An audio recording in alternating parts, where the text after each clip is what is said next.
Hi, Sci-Fi Valley Con. This is Samurai Jill here with none other than Carlos Alazraki. That's right. Fairies! Fairies! Best known as, of course, Deputy James Garcia from Reno 911, and for countless voice acting roles. Yep, a lot of people are liking Rocco this weekend, for sure. Some Spyro, too. The OG Spyro. Watch out for Nasty Nork. But of course, Mr. Crocker. Put on my glasses. Fairies! And I know Vicky is here somewhere. To my left. I haven't seen Timmy Turner, though. One of my other favorite characters from Fairly Odd Parents, who's not on your banner, where's Juandissimo? Juandissimo! I have to hang my other banner. I think Juandissimo is on my other banner. And we recently did a con in Sacramento, California, and everybody was there. Butch Hartman, Greg Delisle, Tara Strong, Darren Norris, and Suzanne Blakesley. Oh my gosh, and so that had to be a blast. Juandissimo got to see the love of his life, Wanda. So one thing I love about all your characters from Fairly Odd Parents, they don't really interact much. No. So I want to ask you. Except for Mother and Denzel, come in the kitchen. Mommy needs help. Leave me alone, Mother.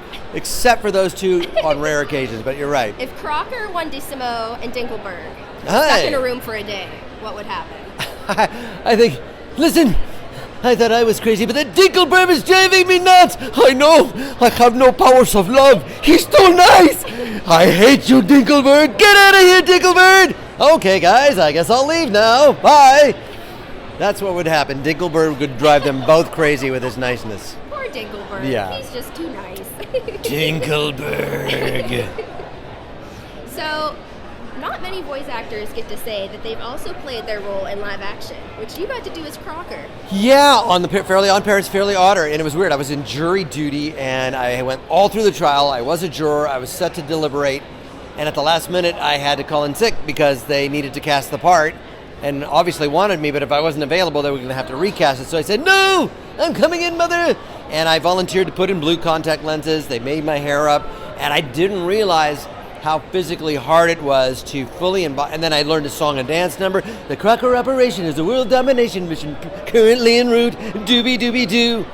I had to learn a musical number. I had to dance, but I usually play them from here up, right? But I had to. No, Timmy Turner, please. You don't really look like him. No. But you did become him. You really did. Had to become this guy I've been playing for 19 years, you know. And the director was like, maybe you want to just save that in rehearsal and just save that for when we shoot it. I'm sure it's very Because I was overdoing it. I can't do this, Mother. I'm very tired. But it was kind of a lifelong bucket list thing to do, was play him in person. So that's amazing you got to. If you could bring any of your other voice acting roles to life, who would you pick? Wow. Bane. Hardy. Tom Hardy playing Bane. Let me see. That'd be cool. You know what would be fun? Right? It'd be fun to be Laszlo. Or Scooter. Hey, what's up, SpongeBob? Okay, What's up? Rock on, That man. would be great. Hey, hi, Todd. This is Scooter. You want some pizza, bro? You're awesome. It'd be cool. I would love a live action SpongeBob like that. That would be so much fun. Oh my gosh. And right now I'm on Camp Coral, and I played Nobby with Kate Higgins, who plays Narlene, my sister, and we're a couple of hillbillies that hang out near the camp. And Nobby doesn't say any words. He's like, there we go, sugar squeeze. And then I play this guy Harvey, who's always seeing aliens, but nobody believes him. Guys, there's aliens. So that's a lot of fun. I'm part of this. Aliens and fairies. Aliens and fairies. fairies. In common, right? I'm always playing somebody crazy that's either seeing aliens or fairies. So, it's, it would be fun to really actualize those characters in human form. Garcia's kind of a cartoon character, and so He is a caricature of the reverse. We just did a panel for Variety Magazine. We thought we should make Reno into an animated cartoon and go the other way. Oh, that'd be so much fun. Because we could do anything. Go to Mars. Yeah. I love that idea. That Hey, needs you're in to a happen. restricted Reno parking 911 Defunded was pretty funny. It was they good. Did, Yeah. There's so many shows that come back and they're not as good, but it was like you guys had it left. In fact, we did It's a Wonderful Heist, which was good. A lot of fun to film, and we always just we're always just making them. And as long as Niecy Nash is alive on the planet, there's always a chance for more Reno 911. So my last question for you, and I think you have a really great outlook on this because you've been voice acting for so long, and your daughter has gone into voice acting. My daughter Riley Alice Rocky. My other daughter Austin has also done some work for Summer Camp Island, and Riley plays Rock Talk on Star Trek Prodigy. And you've been in Star Trek too, actually, right? Lower Decks, yes. Captain Buen Amigo. This is Captain Buen Amigo. Similarly related to Juandissimo, but not a lover, a bad guy. That means good friend, right? Yeah, His last Captain name, Good but Friend, but kind he's of not a good friend. friend. Yeah, hence the name kind of wordplay. But Captain Buen Amigo on Lower Decks, and last we knew, there was an explosion. He's probably not with us, but you never know. You never know. It's the galaxy, it's the universe. So, yeah, Captain Buen Amigo. But it was nice because I grew up in the 60s and 70s watching a little bit of the Star Trek, but I was more of a jock and always playing sports outside, so it wasn't really a Trekkie. And now Prodigy is a good show to bring me into the canon of the show and what it means and what Roddenberry wanted to convey by galaxies getting along with each other and people and creatures interacting and that whole message. And so Prodigy, if you're not a Trekkie, is a great show to introduce you into that Star Trek world. That's the best thing about that fandom is Yeah. all the shows are different. Yeah. They appeal to different people. Yeah. You know, Lower Decks is completely different than some of Yes. the other ones, and I love that. Yeah, it has its different what's the different variations that Yes. you can enjoy. Oh, so my question was, what advice would you give to aspiring voice actors? So, I mean, you've been guiding your daughters through this. You have a unique outlook on this. I think that the way it happened for me was through innate listening because I was fascinated. I was talking to Mr. Sisteros over here, Greg, about how California is just kind of a neutral accent. And my parents are from Argentina. My best friend's parents, when I grew up, were from Scotland. And they had all these characters at the house. Auntie Liz and Uncle Danny. And my mom would go, Carlitos, no me digas. And so there were accents and voices all around. So it's to voice actors, it's pay attention to those voices that you hear, those characters that you meet in life, not just TV.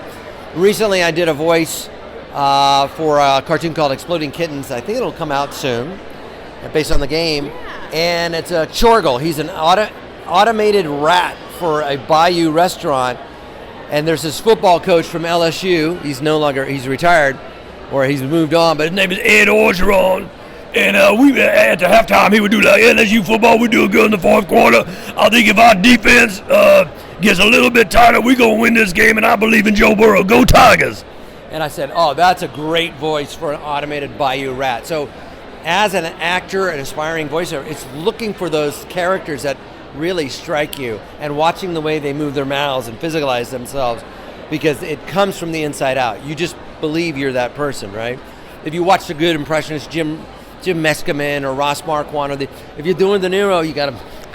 I hear things. I learned how to do Mike Wazowski because I do all the sound-alike voices. So I watched Forget About Paris, and how does Billy Crystal move? How does he hold his face? And then how does Mike Wazowski's lip flap look? You know, Mike. Hi, Roz. How you doing? He's hunched over. You become it from the inside out. So it's watch and pretend. That's all we're doing is watching and pretending. 20 different voices so far just now, and Yeah. your face has been different Right, each time. It's right. incredible. It's incredible to watch, right, like this. Thank you, yeah, and that's how it's done. I watched Rob Paulson, I watched Maurice LaMarche, I watched Jim Cummings, and Grey DeLisle, and Tara Strong, and Kari Waldron. I watched them all, and I learned how, when Darren Norris is doing Cosmo, Timmy! His whole body changes, and so we learn by watching. You can learn by watching and trying to recreate it. I love that. Yeah. So anything recent or upcoming projects you can talk about? Yeah, the aforementioned Exploding Kittens, aka didn't God know that Cat. was I a think. show. I think so. Yeah. It's a fun game. I can't wait. Bad Crimes. Also, more Camp Coral, more Patrick Star, and coming out soon on Nickelodeon Paramount Plus, Rock Paper Scissors, with Tom Lennon from Reno as Paper, Ron Funches as Rock, and Carlos Alazraqui as Scissors.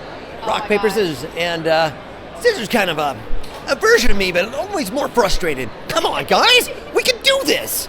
So it's really well written. I think people are really going to dig it, and so look out for Rock Paper Scissors.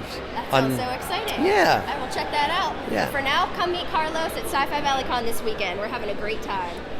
Berries!